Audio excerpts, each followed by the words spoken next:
কি বলতে চাইছেন ঠিক বুঝলাম না। তারপর রওনা অনুকে সব কথা খুলে বলল, যে কিভাবে শৈলী আর আদ্রিতের মা এসব করেছন। সব শুনে অনু হতভম্ব হয়ে গেল। তারপর বলল, আমি বুঝলাম যে আপনি এবং রিয়া দুজনেই পরিস্থিতির শিকার ছিলেন, কিন্তু আপনিও তো রিয়ার উপর একটু বিশ্বাস রাখেননি। এই বুঝি আপনার ভালোবাসা। আপনার ভালোবাসাতে তো খুঁত আছে আদ্রিত ভাই। জানেন মেয়েটা এই বছরগুলো কত কষ্টে পার করেছে। এতদিনে হয়তো মরেই যেত, শুধু নিজের ছেলেটার জন্যই বেঁচে আছে। যদি পারেন তাহলে আবার সব ঠিক করে নেন। এই বলে দীর্ঘশ্বাস ছাড়ল অনু। তারপর চলে গেল। আদ্রিত এদিকে ভাবল, ঠিকই তার ভালোবাসাতে খুঁত আছে, না হলে কেন রিয়াকে সে অবিশ্বাস করল ওই দিন। তবে যাই হোক, রিয়া আর আরাফকে সে যে করেই হোক ফিরিয়ে আনবে। সকাল সকাল ঘুম থেকে উঠে রিয়া রুম থেকেই অনেক মানুষের উপস্থিতির আভাস পেল। বিছানার দিকে তাকিয়ে দেখল আরাফ ঘুমুচ্ছে। আরাফকে আর না ডেকে রিয়া রুম থেকে বেরোল দেখার জন্য যে এত মানুষ কোথা থেকে এসেছে। নিচে নামতেই সে চমকে গেল, কারণ রওনাকসহ আরাফের পরিবারের প্রায় সকলেই উপস্থিত। রিয়াকে দেখেই অলি দৌড়ে এলো তার কাছে। তারপর জড়িয়ে ধরে অভিমানী গলায় বলল, আমাদের তুমি এভাবে ভুলতে পারলে মিষ্টি ছোট ভাবি। রিয়া স্মিত হেসে বলল, আমি কিভাবে ভুলব বলো। যার মাধ্যমে তোমাদের সাথে সম্পর্ক তৈরি হয়েছিল সেই তো তোমাদের থেকে আমাকে দূরে ঠেলে দিল। রিয়া এমন কথায় সবারই একটু খারাপ লাগল। আসলে কালকে রাতে আদ্রিত আদনান সাহেবকে ফোন করে বলেছে, আব্বু তুমি কালকে অনুদের বাড়িতে যাবে এবং আমার বউকে যেভাবেই হোক ফিরিয়ে আনবে, এটাই আমার কথা।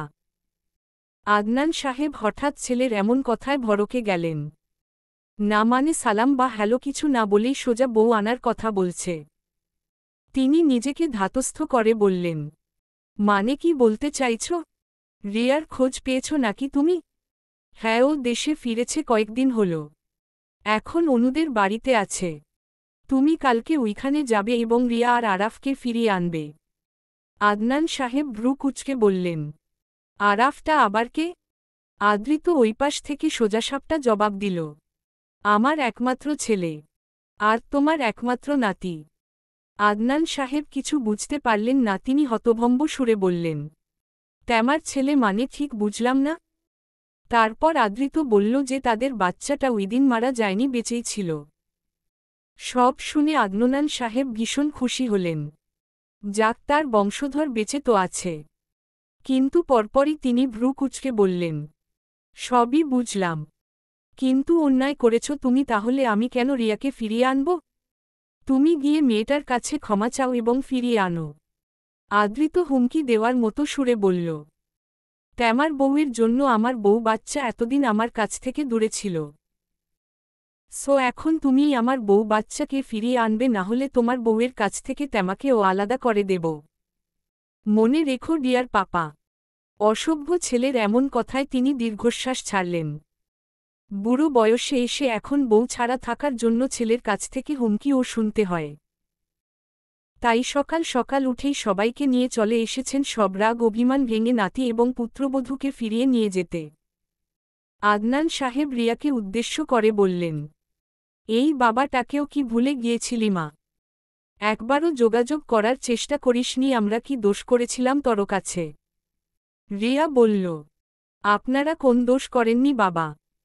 তখন পরিস্থিতি এমন ছিল যে যোগাযোগ করা হয়ে ওঠেনি। রিয়া তাকিয়ে দেখল রেনু বেগম এককুনায় বসে আছেন মাথা নিচু করে। রিয়া এগিয়ে গেলেন তার দিকে। তারপর তার সামনে দাঁড়িয়ে হাসিমুখে বললেন, কেমন আছেন মা? রিয়ার এমন প্রশ্নে তিনি মাথা তুলে তাকালেন রিয়ার পানে। তারপর রিয়াকে জড়িয়ে ধরে শব্দ করে কেঁদে উঠলেন আর বললেন, আমাকে ক্ষমা করে দে মা। আমি আসলেই অনেক বড় অন্যায় করে ফেলেছি। তোদের সুখের সংসারটা ভেঙে দিয়েছি। আমার নাতিটাকে একটু চোখের দেখাও দেখতে পারেনি, এমনকি জানতেও পারিনি তার জন্মের খবর। আমাকে ক্ষমা করে দিস মা। আমার দরকার ছিল তোকে নিজের মেয়ের মতো করে দেখা, কিন্তু আমি তা করেনি, উল্টো তোকে আরও কটু কথা শুনিয়েছি। আমাকে ক্ষমা করে দে মা, ক্ষমা করে দে। রিয়া ওনাকে জড়িয়ে ধরলেন। তারপর বলল, আমার আপনার উপর কোনো অভিযোগ নেই মা, তাই এভাবে কান্না করবেন না প্লিজ। মানুষ মাত্রই ভুল, এটা আমি জানি। এবার কান্না থামান। মায়েরা তো মেয়েদের একটু শাসন করবেই। আমি আপনার এই ভুলটাকেও একটা শাসন বলেই মেনে নিলাম। রেনু বেগম তবুও কান্না করেই গেলেন। তিনি যে খুব বড় অন্যায় করে ফেলেছিলেন নিজের ছেলের সাথে আর এই মেয়েটার সাথে। কিছুক্ষণ পর তিনি বললেন, আমার নাতিটা কোথায়? একটু দেখতে দিবি? একটু আদর করব ওকে। রিয়া মুচকি হাসল, তারপর বলল, এভাবে বলছেন কেন? আপনাদের নাতি আপনারা তো দেখবেনই, আসলে ও ঘুমোচ্ছে, আমি নিয়ে আসছি ওকে। এই বলে রিয়া উপরে চলে গেল। তারপর কিছুক্ষণ আরাফকে নিয়ে নিচে নামল। আরাফ এত মানুষ দেখে সবার দিকে গোলগোল চোখে তাকিয়ে রইল। তারের নিজের মায়ের দিকে তাকিয়ে বলল, মাম্মা এতগুলো মানুষ কেন? রিয়া হেসে একে একে সবার সাথেই পরিচয় করিয়ে দিল আরাফের। আরাফ শুধু ফ্যালফ্যাল করে তাকিয়ে রইল। তবে নিজের দাদা, দাদি, ফুফু, কাকা সবাইকে পেয়ে খুশিও হল। রেনু বেগম আরাফকে জড়িয়ে ধরে চুমু খেলেন, তারপর কান্নারত গলায় বললেন, এটা তো একদম আমাদের ছোট্ট আদৃত। বাপের মতো হয়েছে একদম। আরাফ তো খুশিতে একপ্রবারে ডগমগ করছে নিজপর পরিবারের সবাইকে পেয়ে। কিন্তু কিছুক্ষণ পর আবার মুখটা লটকে ফেলল। আর এদিকে ওদিকে উকি ঝুঁকি মারত থাকল। আরাফে এমন উকি ঝুঁকি দেখে আদনান সাহেব বললেন, কিছু খুঁজছ নাকি দাদুভাই? আরাফ মুখ বেজার করে বলল, তোমরা সবাই তো আসলে দাদাজান, কিন্তু পাপা আসেনি কেন? পাপা কি আমার সাথে রাগ করেছে? আদনান সাহেবসহ সবাই রিয়ার দিকে তাকালেন। রিয়ার তাদের এমন তাকানো দেখে কিছুক্ষণ চুপ থেকে বলল, আমি তো আর তাকে আসতে না করেনি।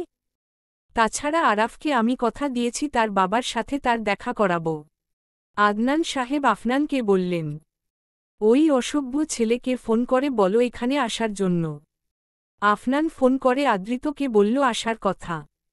এদিকে 15 মিনিট হয়ে গেল কিন্তু আদৃতের আসার নাম নেই। আরাফ অধৈর্য হয়ে আফনানকে বলল, কি হলো বড় আব্বু, পাপা এখনো আসেনি কেন? কখন আসবে? আমি কখন দেখব পাপাকে? আর অপেক্ষা করতে হবে না, তোমার পাপা চলে এসেছে, বাবা। আরাফ তাকিয়ে দেখল আদৃত এগিয়ে আসছে তার দিকে। আদৃত এগিয়ে এসে কোলে তুলে নিল আরাফকে। আরাফ অবাক গলায় বলল, তাহলে তুমিই আমার পাপা? আদৃত মাথা নাড়িয়ে হ্যাঁ। চোখের অশ্রু কিন্তু ঠোঁটের কোণে হাসি। আরাফ রিয়ার দিকে তাকিয়ে বলল, মাম্মা সত্যি এই আঙ্কেলটাই আমার পাপা? আদৃত তাকালো রিয়ার দিকে।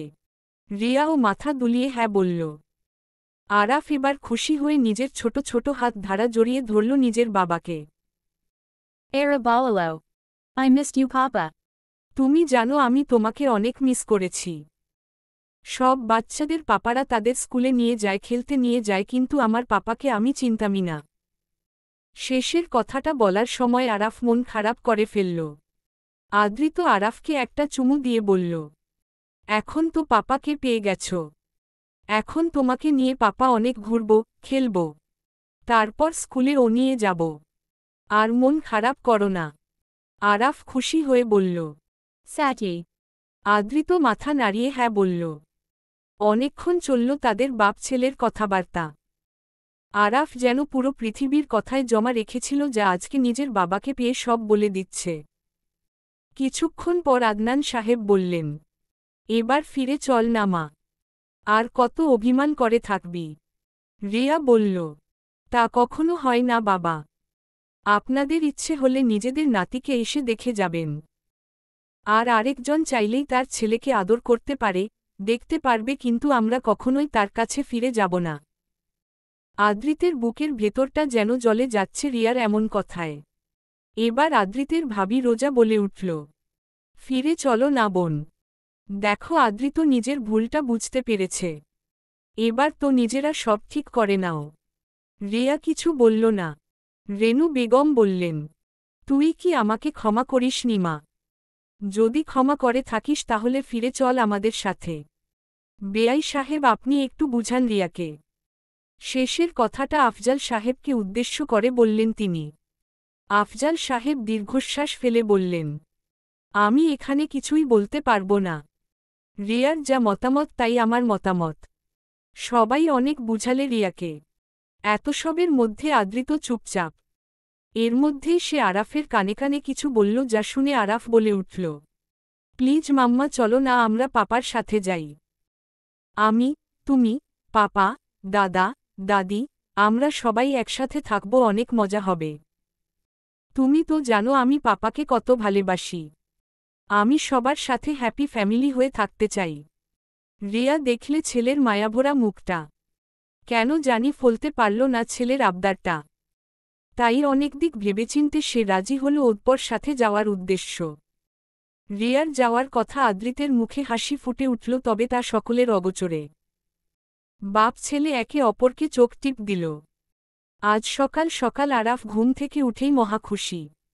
আজ সে তার পাপার সাথে স্কুলে যাবে। তারপর ঘুরতে যাবে, আইসক্রিম খাবে। সে তার মাম্মাকে কতবার বলছে যাওয়ার জন্য, কিন্তু তার মাম্মা মানা করে দিয়েছে। আরাফ বুঝতে পারে না তার মা শুধু সবকিছুতেই না করে কেন। রিয়া আদ্রিতদের বাড়িতে এসেছে আজ প্রায় 4 দিন। অন্যদের সাথে তার সম্পর্ক ভালো হলেও আদ্রিতের সাথে মোটেও তেমন নয়। আদ্রিতের সাথে তার কোন কথা হয় না, এমনকি আদ্রিতকে এমনভাবে এড়িয়ে চলে যেন আদ্রিত তার কাছে সম্পূর্ণই অপরিচিত। আদ্রিত যে তার সাথে কথা বলার চেষ্টা করেনি এমন নয়। সে বহুবার কথা বলতে চেয়েছে, রিয়াকে মানাতে চেয়েছে, কিন্তু আদ্রিত রিয়ার কাছে কোন পাত্তা পায়নি। রিয়া তাকে ঠিক তেমনই সূক্ষ্মভাবে এড়িয়ে চলেছে। দুজন মানুষ যেন আজ দু প্রান্তের বাসিন্দা। একই ছাদের নিচে, একই রুমে, এমনকি একই বিছানায় থেকেও আজ দুজন দু দিকে। তাদের মধ্যকার এই দূরত্ব কি মিটবার নয় কোনোদিনই?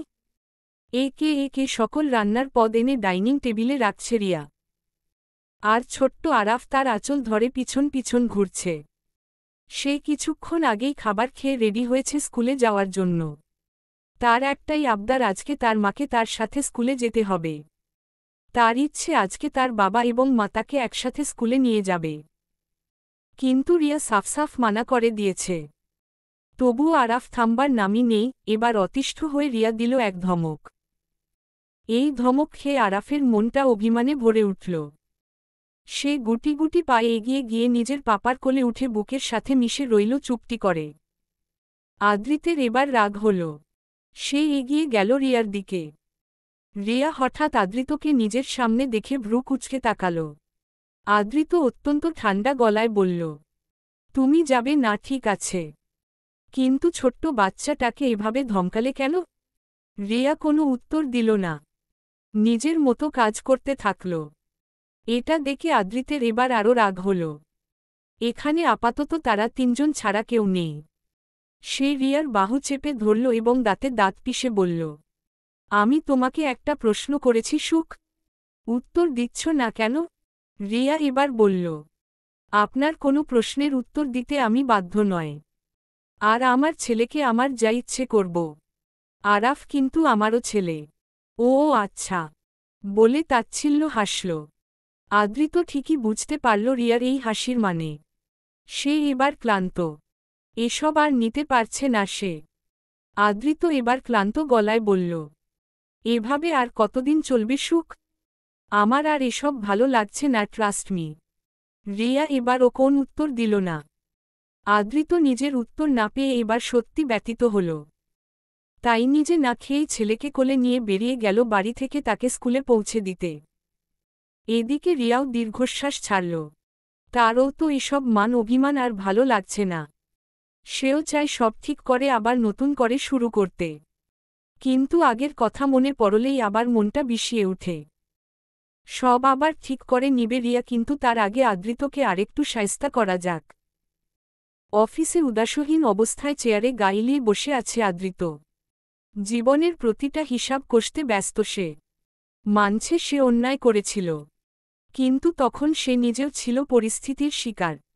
আজ সে সত্যিই অনুতপ্ত। রিয়াকে তো কম মানানোর চেষ্টা করেনি সে, কিন্তু রিয়া তো তার শীতল আচরণ দিয়েই তাকে দূরে ঠেলে দিচ্ছে। মাথায় বিভিন্ন চিন্তা। কিন্তু নিজের ছেলেটার মুখের দিকে তাকালে তার হৃদয়ে যেন প্রশান্তির হাওয়া বয়ে যায়। তার ভাবতেই অবাক লাগে একদিন নিজের এই অংশটাকেই নাকি সে অন্যের মিথ্যে কথা উপর বিশ্বাস করে অস্বীকার করেছিল। নিজের হাতে মেরে ফেলতে চেয়েছিল। এমনকি তার ভুলবশত দেয়া ধাক্কার ফলে তো মারাও যেতে পারত, কিন্তু কথায় আছে না রাখে আল্লাহ মারেকে। তাই তো তার ছেলেটা আজকে সুস্থ স্বাভাবিকভাবে তার বুকে পাশে বসা ছিল রওনাক। এবার সে বলে উঠল, আদৃত তুই এত চিন্তা করছিস কেন? ডাক্তার তোকে না করেছে না এত স্ট্রেস না নিতে। পরে কিন্তু খারাপ কিছু ঘটে যাবে বলে রাখলাম। আদৃত একটু হেসে বলল, চিন্তা কি আর এমনি এমনি আসে নাকি?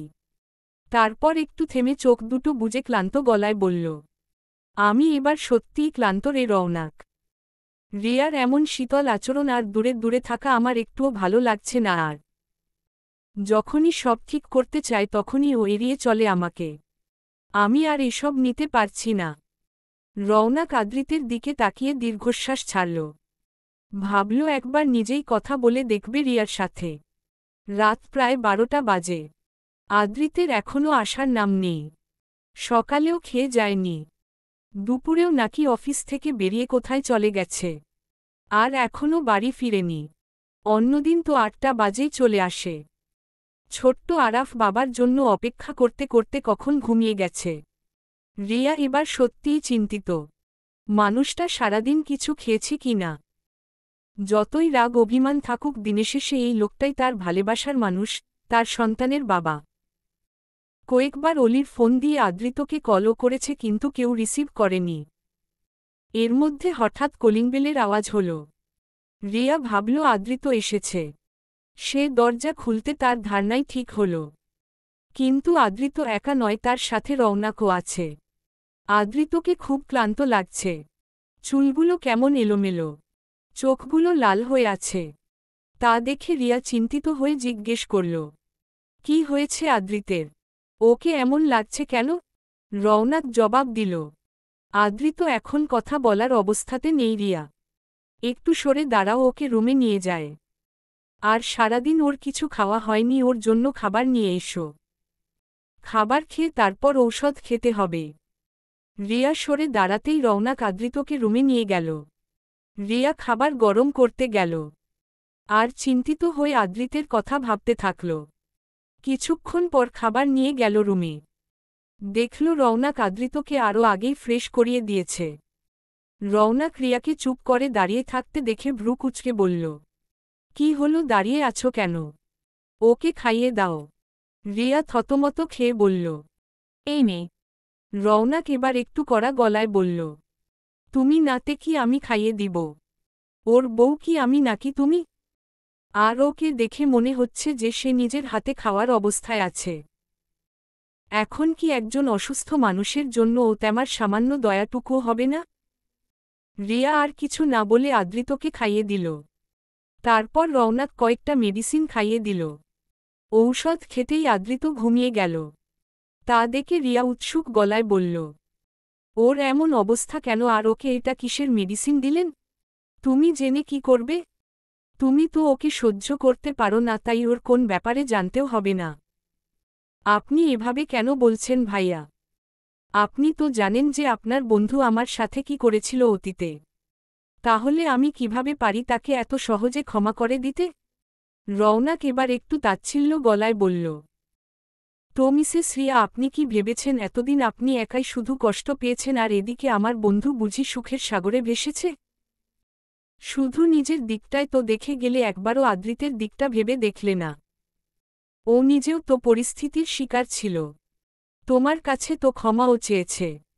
বলেছে সে সত্যিই অনুতপ্ত। তার অন্যায় হয়েছে। ও সবকিছু ভুলে তেমাকে আর নিজের সন্তানকে নিয়ে আবার নতুন করে সব শুরু করতে চায়। তারপরেও কেন ওকে এত মানসিক চাপ দিচ্ছ? তুমি জানো এটা ওর জন্য কতটা ক্ষতিকর? রিয়া অবাক গলায় বলল, মানে আপনি কি বলছেন আমি ঠিক বুঝতে পারছি না ভাইয়া।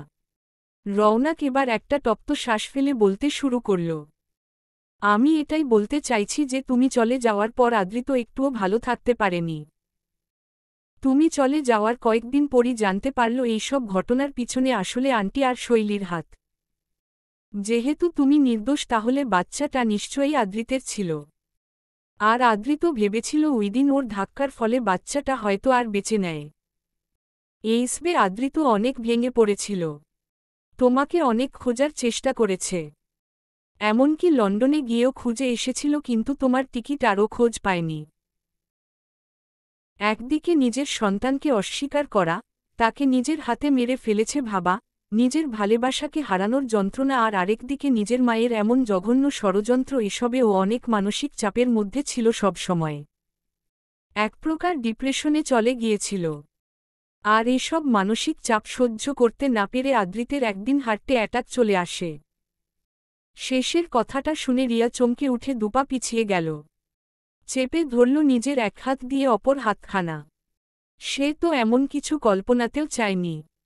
রিয়া কাঁপা কাঁপা গলায় অবিশ্বাস সুরে বলল, আদৃতের হার্ট অ্যাটাক হয়েছিল? রওনাক আবারও বলতে শুরু করল, Hyam. আর এই কথাটা আমিও প্রথমে বিশ্বাস করতে পারিনি। যখন ডাক্তার এসে বলল, উনি এত কম বয়সে হার্ট অ্যাটাক কিভাবে করলেন, এমন ইয়াং একটা ছেলে, তখন আমিও ঠিক তোমার মতো করেই বলেছিলাম যে কিভাবে এসব হলো। তখন ডাক্তার আমাকে বলেছে যে কম বয়সেও অনেকের অতিরিক্ত মানসিক চাপ বা চিন্তা বা কোনো কাজের জন্য অপরাধবোধ থেকে হার্টে অ্যাটাক আসে, এবং পরবর্তীতেও আবার আসতে পারে। তাই রোগীকে সবসময় নিয়মিত ঔষধ খেতে হবে আর দুশ্চিন্তা মুক্ত থাকতে হবে। কিন্তু তবুও আদৃত এতগুলো বছর একদিনও চিন্তা মুক্ত থাকতে পারেনি, সবসময় অপরাধবোধে ভুগেছে। আর আল্লাহর কাছে এটাই চেয়েছে যেন একবার হলেও তোমার সাথে ওর দেখা করিয়ে দেয়, শুধুমাত্র তোমার কাছে একটিবার ক্ষমা চাওয়ার জন্য। আর আল্লাহ হয়তো ওর ইচ্ছেটা পূরণ করেছিল, তাই হয়তো তোমার সাথে ওই দিন দেখা করিয়ে দেয় এয়ারপোর্টে। কিন্তু যখন দেখল তোমার সাথে একটা বাচ্চা ছেলে আছে, তখন আদৃত মনে করেছে তুমি হয়তো আবার বিয়ে করেছ। ওই দিন এয়ারপোর্ট থেকে ফিরে অনেক পাগলামো করেছে, সবকিছু ভাঙচুর করেছে। এখন যখন জানতে পারল ওই বাচ্চাটা ওরই ছেলে, তখন সবকিছু নতুন করে শুরু করতে চাইল। কিন্তু তুমি তো ওকে এখনও হেই করেই চলেছ। আর এইসব ও নিতে না পেরে আবারও মানসিক চাপের মধ্যে দিয়ে যাচ্ছে, যার ফলে আজকে ওর আবার বুকে ব্যথা শুরু হয়েছিল, কিন্তু একটুর জন্য বেঁচে গেছে। এখন তুমি কি বুঝতে পারছো রিয়া যে ও কতটা রিস্কের মধ্যে আছে? তুমি কি ওকে মেরে ফেলতে চাও? Bellow. রিয়া চমকে উঠে বলল, আমি এমন কেন চাইব? আমি এটা স্বপ্নেও ভাবতে পারি না। রওনাক তাচ্ছিল্য হেসে বলল, কিন্তু আমার তো মনে হচ্ছে এমনই চাইছো তুমি। তা না হলে এতদিনে সব ঠিক করে নিতে। রিয়া এবার ফুপিয়ে উঠল, এসব বলবেন না ভাইয়া, আমি এসব কিছুই চাইনি। তাহলে সব ঠিক করে নিচ্ছ না কেন? আর তোমাদের এই দ্বন্দ্বপর প্রভাব যে ছোট্ট আরাফের উপর পড়বে তা কি ভাবতে পারছ? কিছুক্ষণ চুপ থেকে রওনাক আবার বলল, যাই হোক, সময় থাকতে সবকিছু ঠিক করে নাও। এই বলে রওনাক চলে গেল। কিছুক্ষণ পর রিয়া নিজেকে ধাতস্থ করে রুমে এলো। দেখল আদৃত কি সুন্দর বাচ্চাদের মতো ঘুমিয়ে আছে চুপটি করে। রিয়া এগিয়ে গিয়ে চেপে শুয়ে পড়ল আদৃতের পাশে। তাকিয়ে দেখল মানুষটাকে। নিজ মনেই ভাবল এবার সব মান অভিমান ভুলে সবকিছু ঠিক করে নিবে। এসব ভাবতে ভাবতেই ঘুমিয়ে পড়ল সে। মাঝরাতে হঠাৎ নিজের গলায় ভেজা অনুভব হওয়ায় ঘুম ভেঙে গেল রিয়ার। ঘুমের রে সেখানে যায়নি তার। চোখগুলো খুলে অবধি রাখতে পারছে না। তার মনে হলো কেউ যেন তাকে শক্ত করে চেপে ধরেছে। তাকিয়ে দেখল আদৃত তাকে জড়িয়ে ধরেছে। নিজের গলার কিছু অংশ ভেজা অনুভব হচ্ছে, তাহলে কি আদৃত কান্না করছে নাকি? রিয়া অবাক হয়ে আদৃতকে বলল, এই তুমি কান্না করছো কেন? প্লিজ সুখ, আমাকে ক্ষমা করে দাও। আমি আর এসব নিতে পারছি না। আমি তোমাকে আর আরাফকে নিয়ে একটু শান্তিতে থাকতে চাই। এমন অগোছালো জীবন আমার চাই না। এতগুলো বছর আমি তোমাদের ছাড়া একদিনও ভালো থাকিনি। আমার ওই দিন মাথার ঠিক ছিল। তুমি তো জানো আমি তোমাকে অন্য কারো সাথে সহ্য করতে পারি না। রিয়া নিজের কান্না চেপে বহু কষ্টে বলল, তাহলে নিজের বাচ্চাটাকে কেন অস্বীকার করেছিলে ওই দিন? আদৃত এবার যেন অপরাধবোধে আরেকটু বেশি দগ্ধ হল।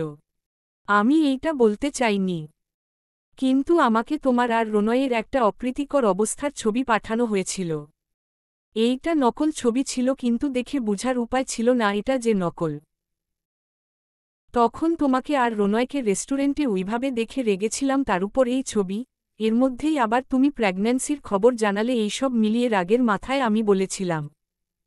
কিন্তু ওইগুলো আমি মন থেকে বলিনি। আমি কোন সময় চাইনি আমার জন্য কোন নিষ্পাপ প্রাণ মারা যাক। আর যখন আমার ধাক্কাটার জন্য তুমি আঘাত পেলে তখন আমার মনে হলো বাচ্চাটা হয়তো আর বাঁচবে না। আমার জন্যই ও মারা যাবে। তাই তোমার সামনে তখন অপরাধবোধ আর রাগ করে আর যেতে পারিনি।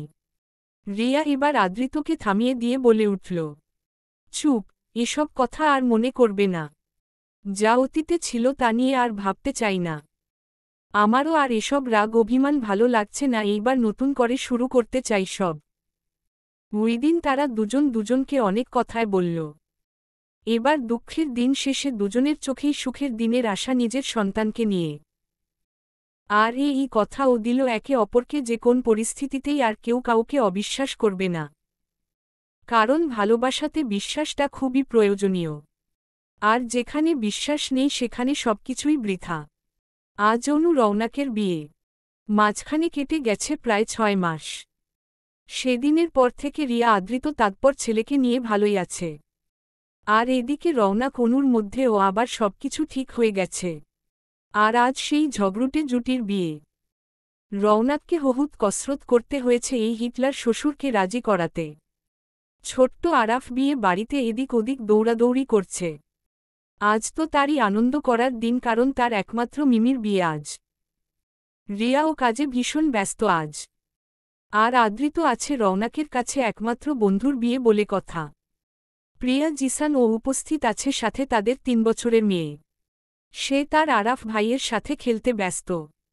কিছুক্ষণ আগেই বিয়ে হয়েছে রৌনক অনুর। এখন বিদায়ের সময়, কিন্তু অনুর চোখে একটুও পানি নেই। সে তো নিজের মেকআপ ঠিক করতে ব্যস্ত। তা দেখে রৌনক ফিসফিস করে বলল, একটু তো কান্না করো নির্লজ্জ মেয়ে, না হলে মানুষ কি বলবে। অনু অবাক হয়ে বলল, আশ্চর্য, আমি কি জেলখানায় যাচ্ছি নাকি যে কান্না করব? আমি যাচ্ছি আমার জামাইয়ের বাড়ি।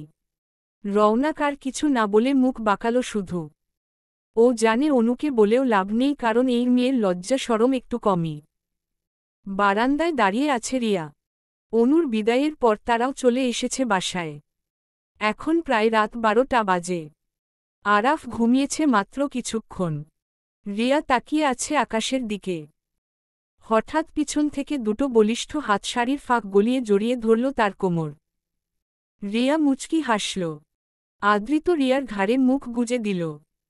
তারপর সেখানে আলতো করে নাক ঘষে বলল, এখানে কি করছ? এখনও ঘুমাওনি কেন? রিয়ার নিজের শরীরটা এলিয়ে দিল আদৃতের উপর, তারপর বলল, এমনি আকাশ দেখছিলাম। তুমি ঔষধ খেয়েছ? আদৃত জবাবে ছোট্ট করে হুম বলল। তারপর রিয়াকে তাড়া দিয়ে বলল, হয়েছে আকাশ দেখা, এখন চলো ঘুমাবে, না হলে আবার শরীর খারাপ করবে। এমনিতেই দেখছি কয়েকদিন ধরে তুমি অসুস্থ। রিয়া আদৃতকে থামিয়ে দিয়ে আমতা আমাতা করে বলল, তোমাকে একটা কথা বলার আছে। আদৃত ভ্রু কুঁচকে বলল, এখন আর কোন কথা নয়, চলে ঘুমাবে, পরে শুনব না হয়। রিয়া জোর গলায় বলল, না এখনই বলবো। আচ্ছা তাহলে বলো, কি বলবে আমি শুনি। রিয়া কিছুক্ষণ চুপ থাকল। তারপর এগিয়ে গিয়ে আদৃতকে জড়িয়ে ধরে নিজের মাথাটা রাখল তার বুকে। তারপর ধীর স্বরে ফিসফিস করে বলে উঠল, You are going to be a father for the second time. আদৃত চমকে উঠে চেঁচিয়ে বলে উঠল, Kiha. রিয়া তড়িঘড়ি করে আদৃতের মুখ চেপে ধরে চাপা গলায় বলে উঠল, আরে আস্তে, আরাফ উঠে গেলে কিন্তু তোমার খবর আছে। আদৃত চোখে ছলছল হয়ে উঠল খুশিতে। সেই রিয়াকে জড়িয়ে ধরে বলল, I'm so happy, Suk. আমি তোমাকে ঠিক বলে বুঝাতে পারবো না ঠিক কতটা খুশি হয়েছি। আরাফের বেড়ে উঠা তো দেখতে পারেনি। তারপর রিয়ার পেটে নিজের হাতটা রেখে বলল, কিন্তু ওর বেড়ে উঠা আমি দেখতে পারব, অনুভব করতে পারব। Ballo. রিয়া আদৃতকে জড়িয়ে মুচকি হেসে বলল, Hyam. অতীতের কোন কথা আর মনে করতে চাই না আমি, কারণ সেটা আমাদের জন্য কখনোই সুখকর ছিল না। তাই সেটা ভুলে আবার নতুন করে শুরু করেছি আমরা। এভাবেই থাকবে সব সময়। আর কখনো ভুল বুঝে দূরে যেও না আমাদের থেকে। আদৃত ও জড়িয়ে ধরল রিয়াকে। রিয়ার কপালে একটা ছোট্ট উষ্ণ ভালোবাসার পরশ একে দিয়ে বলল, কখনোই না। আর এই আদৃত সবসময় থাকবে তার সুখের আন্ডারস্কোর আদ্র হয়ে।